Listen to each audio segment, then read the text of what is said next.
distingués partenaires, bonjour. Je dirais que nous sommes présentement à un tournant.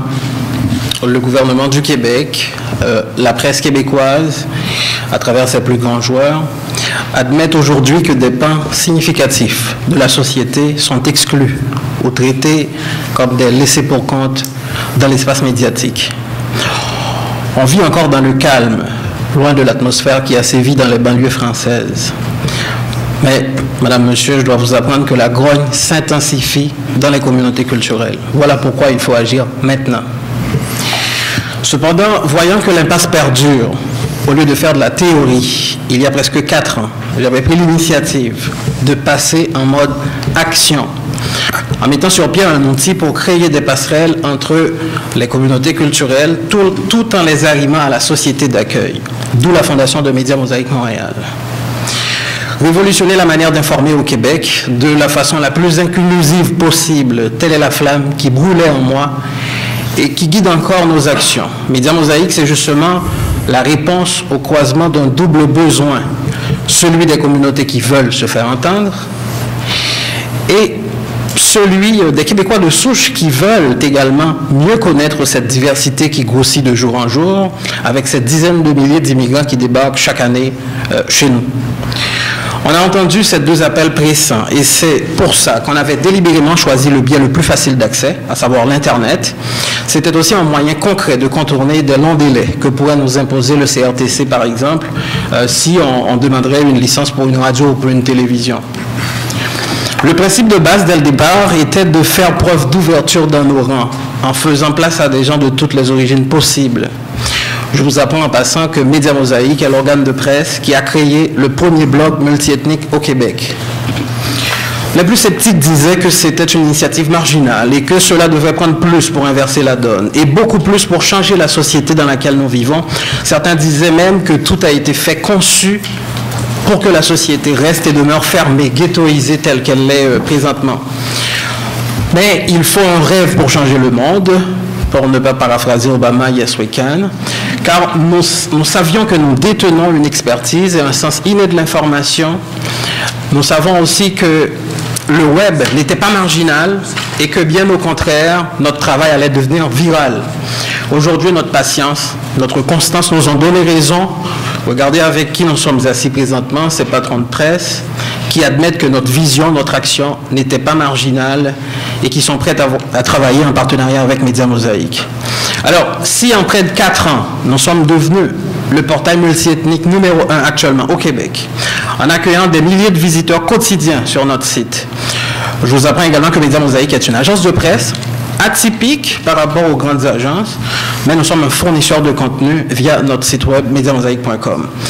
Indépendant et neutre politiquement, nous faisons au quotidien la cueillette de l'actualité pour combler ce besoin en contenu de qualité qui s'impose dans les communautés culturelles. Nous diffusons un contenu proche de la réalité de ces gens, car dans les communautés, nos clients et partenaires médias s'alimentent en contenu chez nous. Cette relation permet aussi à Média Mosaïque de donner une plus large audience à des informations d'importance véhiculées dans ces médias ethniques qui se limiteraient à la communauté ethnique d'origine. À titre d'exemple, grâce à nous, des Québécois de souche, des Juifs, des Italiens, des Asiatiques, des Antillais sont touchés par une information qui a été diffusée de préférence dans Maghreb Canada Express, par exemple, un journal maghrébin. On crée aussi des passerelles entre les communautés qui ne se parlaient pas, qu'elles soient russes, juives, arabophones, maghrébines, antillaises, européennes, africaines, asiatiques. Souvent, Média Mosaïque est le seul média à être présent dans les événements de ces communautés. Il fallait voir la tonne d'invitations qu'on reçoit au quotidien chez nous. Et grâce à ces couvertures-là, on crée également des passerelles avec la société d'accueil. Parce qu'à toutes les semaines, je vous apprends que des gens de la télé, de la radio, des journaux de la presse québécoise s'adressent à Média Mosaïque pour obtenir des personnes ressources ou pour approfondir une information qui a été diffusée sur Média Mosaïque. Alors, notre force dans la relation de confiance que nous avions pu bâtir en près de 4 années d'existence, cette force-là, elle demeure. Sans vouloir généraliser, je connais bien des cas où les gens peuvent bien accepter de nous parler et le refuser à un journaliste québécois. Parce qu'il y a encore de la méfiance. Et dans les communautés, les gens se plaignent du fait que le négatif retienne surtout l'attention du journaliste québécois. Je pense que cette volonté de travailler ensemble peut continuer à faire tomber ces barrières-là. Dans ce partenariat où les rapports de force sont loin d'être équilibrés, j'aimerais bien que cela puisse respecter une condition fondamentale. Il faut, comme le Québec revendique son statut de minoritaire dans le Canada, que Médias Mosaïques puisse avoir la latitude de ses actions. Nos éventuels partenaires doivent être prêts à utiliser notre plus-value, pas telle qu'ils auront souhaité, mais plutôt en tenant compte de nos particularités, afin que nos acquis puissent survivre, et ce, au profit plein et entier de la société québécoise. La plus-value de Médias Mosaïques est déjà reconnue comme telle, que ce soit au niveau du secteur privé des affaires. Nous devons, en ce sens, faire un petit clin d'œil à la Fédération des Caisses des Jardins, qui, dès notre lancement, avait cru dans ce projet. Et malgré toutes les coupures budgétaires, la Fédération des Caisses des Jardins tenait à être encore cette année avec Médias Mosaïques. Notre force est également reconnue par les gouvernements.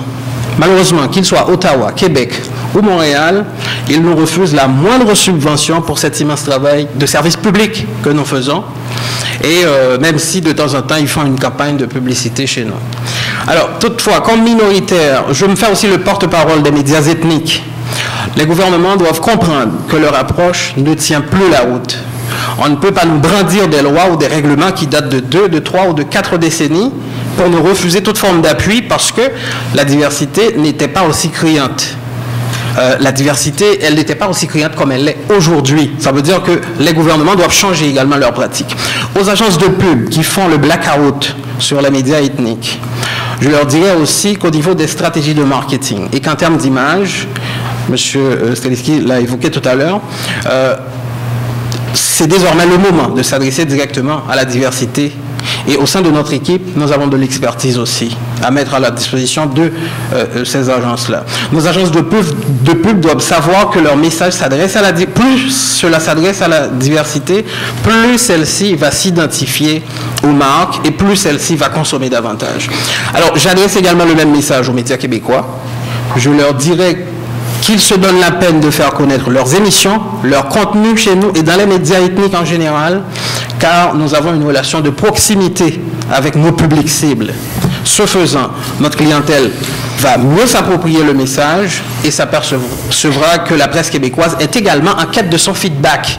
Parce que les communautés, c'est comme si elles se disent que est-ce qu'on est intéressé à mon feedback en tant que communauté? Alors cela peut grandement changer, contribuer à changer les perceptions. Et voilà pourquoi je salue, Madame, Monsieur, cette initiative du Conseil des relations culturelles et la spontanéité des partenaires médias et publicitaires ici présents. J'espère avoir des nouvelles plus significatives à annoncer au public dans les prochains mois. Merci beaucoup.